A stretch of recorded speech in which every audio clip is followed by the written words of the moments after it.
So you spoke about Doge. You said roughly $50 billion is set to be cut in a year of waste, fraud, and abuse by unelected bureaucrats.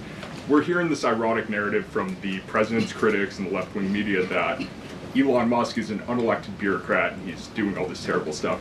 Isn't one of Doge's objectives to get rid of the federal bureaucracy, the deep state, and also who was running the White House when Joe Biden was in office? Because I don't know a single person who believes it was Joe Biden. Yes, you're tempting me to say some very harsh things about some of our media friends.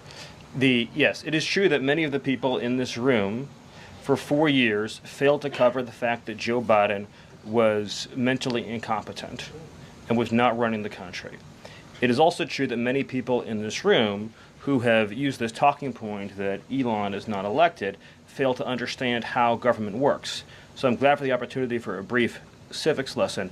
A president is elected by the whole American people. He's the only official in the entire government that is elected by the entire nation, right?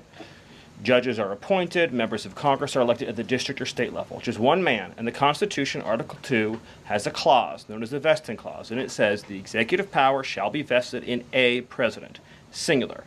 The whole will of democracy is imbued into the elected president. That president then appoints staff to then impose that democratic will onto the government. The threat to democracy, indeed the existential threat to democracy, is the unelected bureaucracy of lifetime tenured civil servants who believe they answer to no one, who believe they can do whatever they want without consequence, who believe they can set their own agenda no matter what Americans vote for. So Americans vote for radical FBI reform, and FBI agents say they don't want to change. Or Americans vote for radical reform on our energy policies, but EPA bureaucrats say they don't want to change. Or Americans vote to end DEI, racist DEI policies, and lawyers at the Department of Justice say they don't want to change. What President Trump is doing is he is removing federal bureaucrats who are defying democracy by failing to implement his lawful orders, which are the will of the whole American people. Thank you.